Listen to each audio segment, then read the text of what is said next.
شرط ميسي للعودة إلى برشلونة.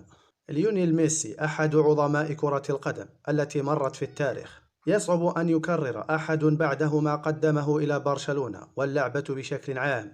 رحيل البرغوث عن برشلونة كان يوما مشهودا، بكى اللاعب ومثله الجمهور مع صعوبة الفراق.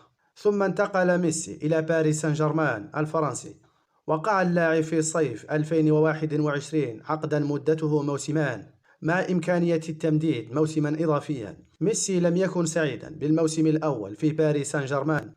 أشعر بأنني مختلف عن العام الماضي، كنت أعلم منذ البداية أن الأمر سيكون هكذا. أنا أكثر راحة مع النادي ومع زملائي في الفريق وفي الملعب، لذلك أنا بدأت أستمتع مرة أخرى. رغم ذلك لم يغلق ميسي باب العودة إلى برشلونة، أمر وضع البرغوث شرطا واحدا من أجل تنفيذه، وهو رحيل جيرارد بيكي عن صفوف برشلونة بعد الخلافات التي حدثت بينهما في توقيت رحيل ميسي.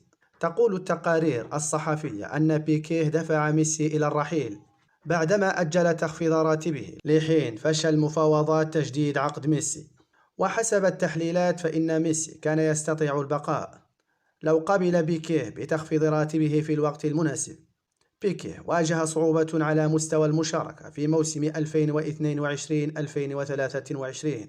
المدافع المخضرم لم يلعب سوى مباراة واحدة في أول 6 جولات من الليغا.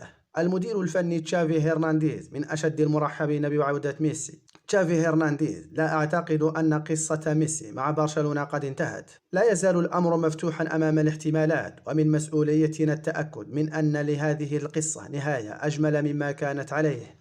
ميسي صنع تاريخا طويلا من برشلونة تجاوز 15 عاما، وحقق وهو لاعب بجوار تشافي كل البطولات الممكنة على مستوى الأندية. لكن تشافي تحول من مقعد الزميل إلى المدير الفني. هل عودة ميسي إلى برشلونة تستوجب رحيل جيرارد بيكيه؟